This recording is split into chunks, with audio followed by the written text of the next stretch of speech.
नमस्कार, कोकणचं नंबर 1 महा चॅनल कोकण 7 लाईव्हमध्ये आपलं स्वागत आहे. धर्मादाय आयुक्त महाराष्ट्र राज्य मुंबई यांच्या संकल्पनेतनं आणि सहाय्यक धर्मादाय आयुक्त सिंधुदुर्ग यांच्या माध्यमातून सर्वधर्मीय सामुदायिक विवाह सोहळ्याचं आयोजन सिंधुदुर्ग जिल्ह्यात करण्यात आलं आहे. आणि या समितीचे अध्यक्ष नकुलजी पारसेकर आपल्यासोबत आहेत. पारसेकर साहेब आपलं स्वागत. त्याचबरोबर खजिनदार LM सावंत साहेब आपल्यासोबत आहेत. आपलंही स्वागत. साहेब, या ठिकाणी आपण पाहतोय की सामुदायिक विवाह सोहळ्याचं आयोजन तुमच्या माध्यमातून विशेषतः धर्मादाय आयुक्त महाराष्ट्र राज्य आणि जे आपले सिंधुदुर्गचे सहाय्यक धर्मादाय आयुक्त आहेत यांच्या माध्यमातून हा सोहळा आयोजित केला जातोय. खरं तर आपण बघतो की लग्न म्हटलं की एक खूप मोठा खर्च असतो आणि वधू असेल किंवा वर असेल यांच्या आईवडिलांसाठी खरं तर हा एक महत्त्वाचा क्षण असतो आयुष्यातला. कारण लग्न काही पुन्हा पुन्हा होत नसतं आणि अनेक प्रसंग जरी आपल्या घरावर असले तरी आपल्या मुलाचं आपल्या मुलीचं लग्न हे मोठ्या थाटामाटात झालं पाहिजे असं एक प्रत्येक आईवडिलांना वाटत, कोणाला वाटत नाही, ते तसंच असतं. पण आजची परिस्थिती आपण पाहतोय, कोरोनासारखा महाभयंकर रोग आपल्या देशात येऊन गेला, त्याच्यानंतर अनेकांच्या डोक्यावरचं छत्र हरपलं किंवा जी काही परिस्थिती आहे ती आज समोर आहे. आणि याच पार्श्वभूमीवर आपण एक चांगला असा उपक्रम राबवत आहे जो इथल्या कोरोनातल्या आपल्या आईवडिलांचं छत्र हरपलेल्या मुलांसाठी असेल. त्याचबरोबर जे इतरही लोक आहेत, समाजातले विविध घटक आहेत, आजही ते धडपडत आहेत सक्षम होण्यासाठी, अशांसाठी ही एक संधी आहे. काय सांगाल? खरं तर सर्वधर्मीय सामुदायिक विवाह सोहळा ही संकल्पना मुळातच समाजामध्ये सामाजिक अभिसरणाची प्रक्रिया सुरू करणारी संकल्पना आहे. त्यामुळे मी शासनाला धन्यवाद देतो.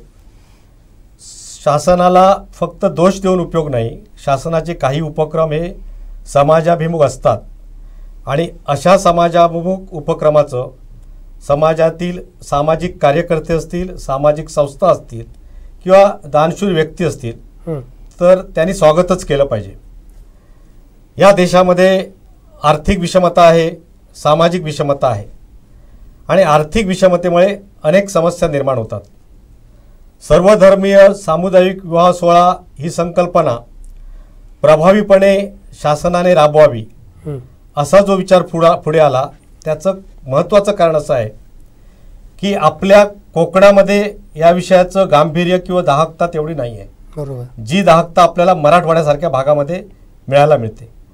मराठवाड्यामध्ये का पाहायला मिळते तर मराठवाड्यामध्ये आत्महत्याग्रस्त शेतकरी किंवा तेथील आर्थिक परिस्थिती, त्या ठिकाणी या विवाहाबाबतच्या किंवा जात धर्म पंथ याबाबतच्या असलेल्या काही कल्पना, असे अनेक घटक आहेत.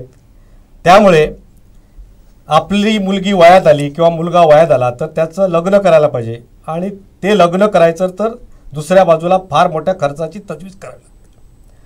मराठवाड्यामध्ये त्या भागात, विदर्भातही काही भागात अशी कुटुंब आहेत की ज्यांची जी दैनंदिन जीवन आहे ते दैनंदिन जीवन व्यतीत करणंही फार कठीण असतं.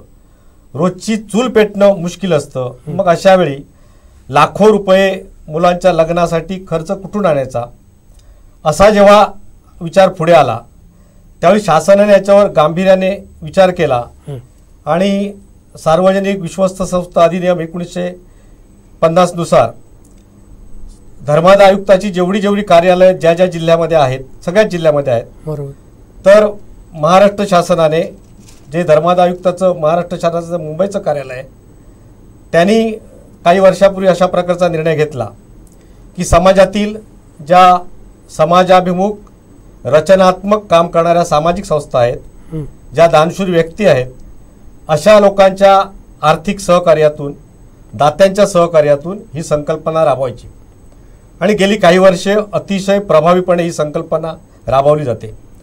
आपल्या जिल्ह्यातही हा प्रयोग झाला, परंतु जेव्हा जेव्हा हा उपक्रम पार पडला त्यावेळी त्याची ज्या प्रमाणात प्रसिद्धी प्रचार व्हायला पाहिजे होता, अशा सगळ्या दात्यांसमोर आणि समाजापर्यंत हा विषय जायला पाहिजे होता किंवा जे लाभ घेऊ इच्छितात, जे इच्छुक आहेत त्यांच्यापर्यंत हा विषय जायला पाहिजे होता, तो गेला नाही.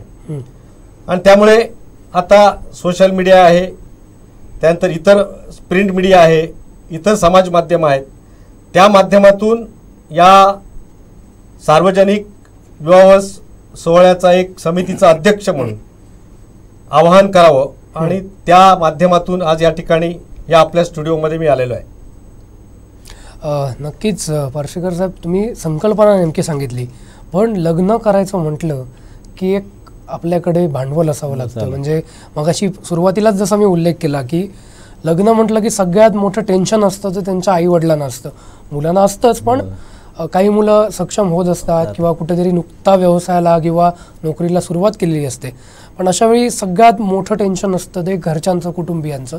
खजिनदार आपल्यासोबत LM सावंत साहेब आहेत, कारण निधी उभारणं किंवा त्याची तजवीज करणं, कारण अगदी अल्प कालावधी असतो आणि वेळेत लग्न होणं पण तेवढंच गरजेचं असतं. एखाद्या मुलाचं किंवा मुलीचं जर वय निघून जात असेल तर ते सुद्धा एक टेन्शन असतं, लग्न ठरत नसतं. तर अशा वेळी आज तुम्ही एवढं मोठं शिवधनुष्य पेलताय. सामुदायिक विवाह सोहळा करणं हे साधी गोष्ट नाहीये, आणि ती सुद्धा आपल्या कोकणात, विशेषतः सिंधुदुर्गात करणं ही तर खूप मोठी गोष्ट आहे.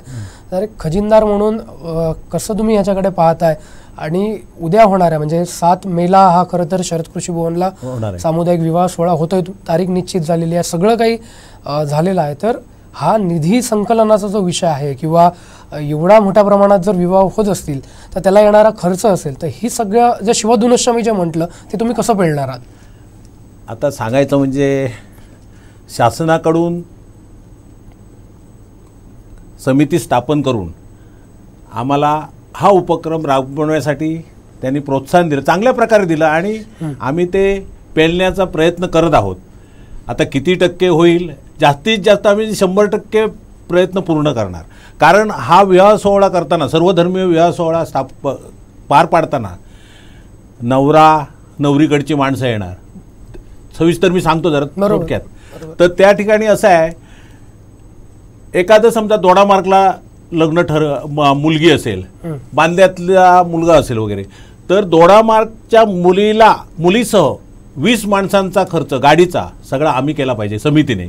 आम्ही म्हणजे समितीने केला पाहिजे. तसंच त्या मुलाकडचं म्हणजे 40 माणसांना नेणं आणि परत त्यांना लग्न आटोपल्यानंतर घरी आणणं सोडणं हा सुद्धा समितीचा खर्च आहे. त्याचप्रमाणे त्या मुलीला डवली म्हणजे जे आमचं मंगळसूत्राचं एक लेणं म्हणतो ते घालायचं, म्हणजे शासनाच्या योजना जी जाहीर केली शासनाने त्याच्यात ते बसलेलं आहे, नियोजन आहे. म्हणजे आहेत ते त्याप्रमाणे करायला पाहिजे. त्याच्यानंतर त्यांना नवरा आणि नवरीला ड्रेस म्हणजे साडी, पॅन्ट शर्ट काय असेल ते. त्याच्यानंतर जेवणाचा खर्च हा सुद्धा सगळा समितीने केला पाहिजे. सगळ्या ते 40 लोकांचा. अशीच किती लग्न असतील त्याचं हे नाही, म्हणजे एका लग्नाला सगळं खर्च केला. तसेच त्यांना परत भांडी वगैरे दिली पाहिजेत जाताना लग्न झाल्यानंतर. त्यांचा लग्न लावण्याचा ब्राह्मणाचा खर्च आम्ही समितीने केला पाहिजे. हार, फुले वगैरे ते आम्ही खर्च केलं पाहिजेत. जेवणा खर्च सांगितलं त्याप्रमाणे आम्ही केलं. म्हणजे सगळा खर्च हॉल पासून भाड्या मंडप वगैरे घालण्यापासून सगळं आम्ही खर्च केला पाहिजे असं हे आहे. त्यामुळे आम्ही असं म्हणजे समितीच्या वतीने आणि धर्मादाय आयुक्तांच्या वतीने आम्ही जे ट्रस्ट आहेत, धर्मादाय आयुक्ताकडे जेवढे नोंदवलेले ट्रस्ट आहेत त्यांना आम्ही विनंती करतो. तसंच देवस्थानचे ट्रस्ट आहेत, शैक्षणिक ट्रस्ट आहेत, काही सेवाभावी संस्थांना मदत करणारे असे संस्था आहेत, त्याच्यात ट्रस्ट आहेत. त्या ट्रस्टने ह्या कार्यक्रमाला शासनाचा आणि म्हणजे शासनाचाच कार्यक्रम आम्ही राबवतो त्यांच्या वतीने. आपण जिल्ह्याच्या वतीने आम्ही 15 लोक जरी असलो कमिटीत तरी सगळ्या जिल्ह्याच्या वतीने आम्ही राबवतो. म्हणजे सगळ्या जिल्ह्याने आम्हाला म्हणजे त्या समितीला हे करावं, काय सहकार्य करावं, म्हणजे आर्थिक मदत करावी. त्याच्यातनं आम्ही खर्च करू. सगळा खर्च झाल्यानंतर आम्ही हिशेब सुद्धा सादर करणार, म्हणजे ऑडिट होणार साहेब. ते ही आता जी समिती झाली ती रजिस्टर झालेली आहे, म्हणजे धर्मादाय आयुक्ताने रजिस्टर केलेले आहे. म्हणजे आज आम्ही बंधनकारक आहोत सगळा खर्च वगैरे. तर त्यासाठी आम्ही सगळ्या शैक्षणिक संस्था वगैरे सगळ्यांना किंवा आर्थिक कोण मदत करणारे आहेत त्या सगळ्यांना आम्ही विनंती करतो की आर्थिक मदत करा. आमचं युनियन बँक ऑफ सावंतवाडी येथे सर्वधर्मीय संस्थेच्या वतीने खातं उघडलेलं आहे. त्याचे अध्यक्ष पार्सेकर साहेब, मी खजिनदार आहे. त्यामुळे आम्ही परवाच केलं, नंबर सुद्धा काल मिळाला आम्हाला. तर आम्ही 4 तारीखला जी परत मीटिंग आहे त्याच्यात आम्ही हे करू आणि परत जाहीर करू, म्हणजे पेपरला देऊ किंवा तुमच्याकडे एक बातमी देऊ वगैरे सगळं करू. पण हा करताना काय कशासाठी त्यांनी आम्हाला आर्थिक मदत करावी आम्हाला, म्हणजे ह्या संस्थेला. तर आज सगळ्यांची, काही लोकांची आर्थिक परिस्थिती नसते साहेब. लग्न म्हणजे साधी गोष्ट, तुम्हाला माहीत आहे. त्यामुळे कसं आहे, त्यांनी थोडं थोडं जरी सगळ्यांनी दिलं तरी त्याच्यातनं आम्ही एका लग्नासाठी किती खर्च येईल आम्ही आज अजून काढलेलं. कारण हे पूर्वीचे आम्हाला 30,000चं बजेट होतं पूर्वीचं, पण आता 30,000 हे लग्न होणार नाही. सोन्याची ते एक लेणं घालणं, ड्रेस, जेवण, हे ते वाहतूक वगैरे, त्याच्यामुळे जास्त खर्च होणार. तर आम्हाला आज जास्तीत जास्त मदत करावी अशी आमची एक समितीच्या वतीने विनंती आहे सगळ्यांना. नक्कीच पार्सेकर सर, मी तुमच्याकडे येतो. आपण जेव्हा मराठवाड्याच्या किंवा आपल्या कोकणाच्या बाहेर जेव्हा पाहतो तेव्हा तिथले काही लोकप्रतिनिधी असतात. आपण पाहतो की ते लोकप्रतिनिधी असं आयोजन करत असतात. ठाण्यासारख्या जिल्ह्यामध्ये म्हणजे मनसेसारखा पक्ष सुद्धा अशा पद्धतीचं आयोजन करत असतो. आज तुम्ही जेव्हा हे आयोजन करताय त्यावेळी अगदी आत्महत्याग्रस्त शेतकरी आहेत, शहीद जवान आहेत, कोरोनामुळे मृत्यू पावलेले लोक आहेत, बेघर, विमुक्त जाती, अनुसूचित जाती, दिव्यांग, अनाथ मुलं, म्हणजे समाजातले हे असे घटक आहेत की ज्यांना खरोखर आज गरज आहे. म्हणजे ह्या तुमच्या पत्रामध्ये तसा उल्लेख तसा केला म्हणून मी मुद्दाम तसा उल्लेख केला की लोकप्रतिनिधी पुढे येत असतात आणि हे विवाह करण्यासाठी करतात. आज शासन पुढे आलेलं आहे, तुम्ही पुढाकार घेतलेला आहे. आपल्या कोकणात सुद्धा असे अनेक लोकप्रतिनिधी आहेत, अनेक मंडळी जी आहेत ज्यांनी लग्नासाठी आपल्या कार्यकर्त्यांना असेल, आपल्या समाजातल्या अशा लोकांना सुद्धा नेहमी मदत केलेली आहे. तर आज या निमित्तानं आज सगळ्या धर्मीय लोकांचा विवाह सोहळा, सामुदायिक विवाह सोहळा 7 मेला होतोय. या सगळ्या लोकप्रतिनिधींना तुम्ही आवाहन काय कराल?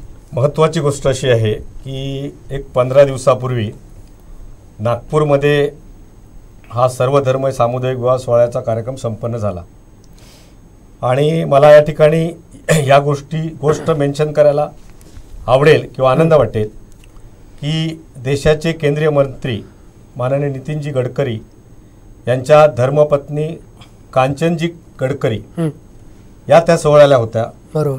त्या ठिकाणी त्या कार्यक्रमामध्ये त्या सहभागी झाल्या होत्या आणि त्या ठिकाणी त्यांनी काही जबाबदारी घेतली होती. समाजात रचनात्मक काम करत असताना आम्हाला कोणत्याही राजकीय पक्षाचे राजकीय पुढारी किंवा प्रतिनिधी अस्पृश्य नाहीत. बरोबर. कारण एक सामाजिक काम आहे. त्यामुळे निधी संकलनाचा जेव्हा आपण विचार करतो त्यावेळी या लोकप्रतिनिधी सुद्धा माझ्या समितीच्या सर्व सभासदांना घेऊन मी भेटणार, ही संकल्पना त्यांच्यासमोर मांडणार, त्यांना विनंती करणार आणि मला खात्री आहे की या जिल्ह्यातील लोकप्रतिनिधी या कार्यासाठी आपल्याला हातभार लावतील. महत्त्वाची गोष्ट ही आहे की हे खरंच शिवधनुष्य आहे. एक टीका करतो असं नाही, पण आज समाजामध्ये जर बघितलं आपण तर अनेकदा अशा गोष्टींना मदत केली जाते की त्याच्यातून काहीतरी आउटपुट चांगला मिळणार नाही. अशा गोष्टींना अनेकदा मदत केली जाते आणि ज्या गोष्टींमधून समाज घडतो, समाजातील अशा दुर्लक्षित घटकांना आधार मिळतो, त्यांना मदत होते. कारण इथं मी त्या पत्रकामध्ये नमूद केल्याप्रमाणे इथं आपण प्राधान्य कुणाला दिलेलं आहे, जे दिव्यांग आहेत आणि आता माझ्या माहितीप्रमाणे साधारण 2 ते 3 दिव्यांगांची नोंदणी या विवाह सोहळ्यासाठी इच्छुक आहेत त्यांची झालेली आहे. ही फार मोठी अचिव्हमेंट आहे. त्यानंतर त्याच्यात कोरोनाच्या महामारीमध्ये ज्या मुली वयात आलेल्या होत्या, ज्यांची मुलं वयात आलेली होती, त्या दोघांचे पालक गेलेत आणि त्यामुळे त्यांच्यासमोर हा एक पुढच्या आपल्या जीवनाची वाटचाल कशी करायची, पुढचं आपलं आयुष्य कसं जगायचं, यावर फार मोठा अंधकार आहे. त्यामुळे अशा काही जे घटक आहेत त्यांनाही आम्ही प्राधान्य देणार आहोत. काही अनुसूचित जाती जमातीतील घटक आहेत त्यांनाही आम्ही प्राधान्य देणार आहोत. ज्यांना ज्यांना याची गरज आहे त्यांना आपण प्राधान्य देणार आहोत. या विवाहासाठी जे इच्छुक लोक आहेत, जी इच्छुक जोडपी आहेत, कपल आहेत, त्यासाठी त्यांना मी एक सांगू इच्छितो की त्यासाठी आम्ही जे एक सेलिंग डेट ठेवलेली आहे, शेवटची नोंदणीची तारीख ही 20 एप्रिल आहे. त्याबाबतचे काही बोर्ड्स वगैरे सगळ्या जिल्ह्यात आता लागतील. इथं ज्या समितीमध्ये 15 पदाधिकारी आहेत त्या 15ही पदाधिकारी हे फार जबाबदार पदाधिकारी आहेत. साधारण 1.5 महिन्यापूर्वी या जिल्ह्याच्या सहाय्यक धर्मादाय आयुक्त ज्या आहेत निकम मॅडम, त्या निकम मॅडमनी सगळ्यांच्या संमतीने ही समिती नेमली आणि त्या समितीचा अध्यक्ष म्हणून माझ्यावर जबाबदारी दिली. ज्या दिवशी जबाबदारी दिली त्या दिवशीपासून हा एक टास्क घेऊन मी काम करतोय. कम्युनिकेशन सुरू आहे आणि नजीकच्या एक 3-4 बैठकामध्ये ह्याचा जो पुढचा कार्यक्रमाची जी काय गाईडलाईन असेल आणि ज्याची काय रूपरेषा असेल ती आमची अंतिम होईल आणि त्यानुसार आम्ही पुढची कारवाई करू. मला ही एक दुसरी गोष्ट या ठिकाणी नमूद करायला पाहिजे की ज्या दिवशी समिती स्थापन झाली आणि त्याच्या पुढच्या आठवड्यात आमची समितीची मिटिंग झाली माननीय निकम मॅडमांच्या उपस्थितीत धर्मादाय आयुक्त कार्यालयात, त्यावेळी प्रश्न आला की हा विवाह सोहळा करायचा कुठं. तर मग तातडीनं आम्ही जे शरद कृषी भवन आहे ओरसला आणि त्याचे ट्रस्टी आहेत व्हिक्टर डांटस. तर व्हिक्टर डांटस साहेबांना ताबडतोब आम्ही फोन लावला आणि मला सांगायला आनंद वाटतो की व्हिक्टर डांटस साहेबांनी क्षणाचाही विलंब न लावता ते कार्यालय या विषयासाठी मोफत दिलेलं आहे. त्यामुळे आमचा प्रयत्न आहे की ही जी सोहळ्याची इव्हेंट आहे ही इव्हेंट जी ऑब्जेक्टिव्ह आहेत, कारण धर्मादाय आयुक्ताने एक आम्हाला रोड मॅप आखून दिलेला आहे. त्याची पावती पुस्तकं, त्याचा हिशेब, त्याची ट्रान्झॅक्शन हे सगळं झाल्यावर एक साधारण कार्यक्रम आटपला की 30 दिवसाच्या आत ते सगळं चार्टर्ड अकाउंटंट कडून सगळं अकाउंट कडून ते त्यांना सादर करायचं आहे. त्यामुळे या सगळ्या चौकटीत ते काम करायचं आहे.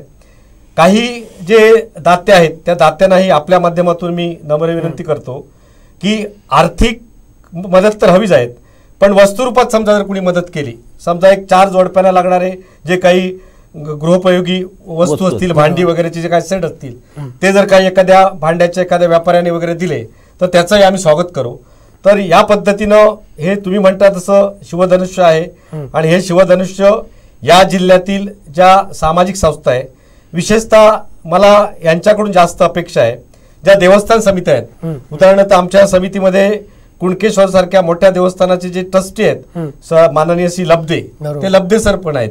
त्यानंतर डॉक्टर गणपत्य आहेत जे माणगावच्या दत्त मंदिराचे ट्रस्टी आहेत. तर अशा सगळ्या लोकांची निवड ही माननीय सहाय्यक धर्मादाय आयुक्तांच्या मान्यतेनं त्यांच्या उपस्थितीतच झालेली आहे.